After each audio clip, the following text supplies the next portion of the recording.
ಯಾವುದೋ ಒಂದು ವಿಷಯದ ಬಗ್ಗೆ ನೀವು ಯೋಚನೆ ಮಾಡುವಂಥ ರೀತಿ, ಇಂಗ್ಲೀಷಲ್ಲಿ ನಾವು ಆಟಿಟ್ಯೂಡ್ ಅಂತ ಹೇಳ್ತೀವಿ. ಅಂದರೆ ಒಬ್ಬ ಟೂರಿಸ್ಟ್ ಬಂದಂತೆ ಹೊಸದಾಗಿ ಊರಿಗೆ, ಅಲ್ಲಿ ಏನೋ ಒಂದು ಕನ್ಸ್ಟ್ರಕ್ಷನ್ ಕೆಲಸ ನಡೀತಾ ಇತ್ತು. 3 ಜನ ಕೆಲಸ ಮಾಡ್ತಿದ್ರು, ಕೂಲಿ ಕೆಲಸವರು. ಮೊದಲನೇ ಅವನು ಕರೆದವರು, ಏನೇ ಮಾಡ್ತಿದ್ಯಾ ಅಂದ. ಅಯ್ಯಾ, ಬೆಳಗಿಂದ ಸಂಜೆವರೆಗೂ ದುಡಿತೀನಿ, ಈಡಿಕೆ ಕಲ್ಲು ಸಿಮೆಂಟು, ಇವ್ರು ಕೊಡೋ ಜುಜ್ಬಿ ಸಂಬಳಕ್ಕೆ ಬೆಳಗಿಂದ ಸಾಯಂಕಾಲ ಸಾಯ್ಬೇಕು ಅಂದಂತೆ. ಎರಡನೇ ಅವನು ಕೇಳ್ದ, ಏನು ಮಾಡ್ತಿದ್ಯಾ ಅಂತ. ಅವ್ನು ಹೇಳಿದೆ, ಸಾರ್ ಬೆಳಗಿಂದ ಸಂಜೆವರೆಗೂ ದುಡಿತೀನಿ ಸರ್, ಸ್ವಲ್ಪ ದುಡ್ಡು ಕೊಡ್ತಾ ಸರ್, ಮನೆಗೆ ಹೋಗ್ತೀನಿ ಸರ್, ಹೆಂಡತಿ ಮಕ್ಕಳು ಸಾಕ್ತೀನಿ ಸರ್, ನಿಜವಾಗ್ಲೂ ನಮ್ಮ ಯಜಮಾನ ಚೆನ್ನಾಗಿರ್ಬೇಕು ಸರ್ ಅನ್ನಂತೆ. ಮೂರನೇ ಅವನು ಕೇಳ್ದ, ಏನು ಮಾಡ್ತಿದ್ಯಾ. ದೇವಸ್ಥಾನ ಕಟ್ತಿದೀವಿ ರೀ, ಇಡೀ ರಾಜ್ಯದ ಬೆಸ್ಟ್ ದೇವಸ್ಥಾನ ಆಗುತ್ತೆ ರೀ, ಒಳಗೆ ದೇವ್ರು ಇರ್ತಾರೆ ರೀ, ಎಲ್ಲ ಪೂಜೆ ಮಾಡ್ತಾರೆ, ಕ್ಯೂ ನಿಲ್ತಾರೆ ಭಕ್ತರು ಅಂದಂತೆ. ಮಾಡ್ತಿರೋದು ಅದೇ ಕೆಲಸ. ಒಬ್ಬ ಗೊಣಗ್ತಾ ಕೊರುಗ್ತಾ ಅವ್ನ ಕೆಲಸದ ಬಗ್ಗೆನೇ ಒಂದು ಕಂಪ್ಲೇಂಟು. ಇನ್ನೊಬ್ಬನಿಗೆ ಅಟ್ಲೀಸ್ಟ್ ಒಂದು ಗ್ರಾಟಿಟ್ಯೂಡ್ ಇದೆ.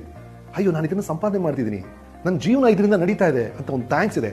ಆದರೆ ಮೂರನೇ ಅವನಿಗೆ ಅದು ದೇವಸ್ಥಾನ, ಅದು ಬರೀ ಕೆಲಸ ಅಲ್ಲ. ಹಾಗಾಗಿ ನೀವು ಮಾಡುವಂಥ ಕೆಲಸವನ್ನ ನೀವು ಹೇಗೆ ನೋಡ್ತೀರಿ ಅನ್ನೋದೇ ಬಹಳ ಬಹಳ ಮುಖ್ಯ ಆಗುತ್ತೆ.